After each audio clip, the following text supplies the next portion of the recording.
In today's video, I'm going to teach you how to sum a column in Excel. If you need to quickly add up a list of numbers in a spreadsheet, Excel makes that very simple with the sum function. This is one of the most useful basic formulas in Excel, and it's a great skill to know whether you're totaling sales, expenses, scores, or any other set of values. To get started, go to Excel and open your worksheet. The first thing you'll want to do is enter your data into a single column. For example, you might have a column of sales numbers, with each value placed in its own cell going down the sheet. Keeping the numbers in one column is important because it makes the formula easier to write and helps Excel calculate the total correctly. Once your numbers are in place, click the empty cell directly below the last number in that column. This is where the total will appear. Choosing the result cell before typing the formula helps keep your worksheet organized and makes it clear where the final answer will be displayed. Now it's time to enter the sum formula. In that empty cell, type equals sum followed by the range of cells in parentheses.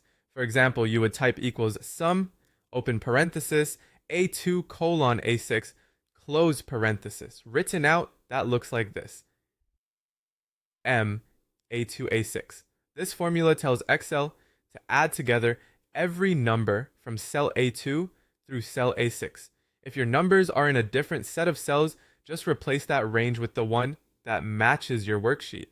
The key thing to remember is that the formula should include the first cell with a number and the last cell with a number in the column you want to total.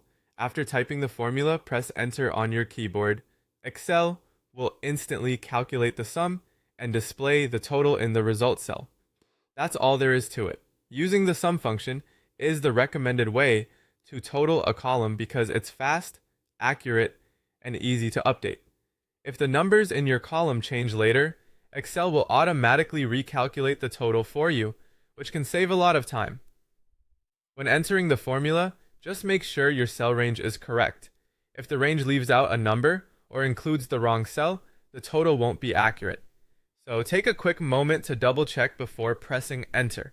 And that's how to sum a column in Excel.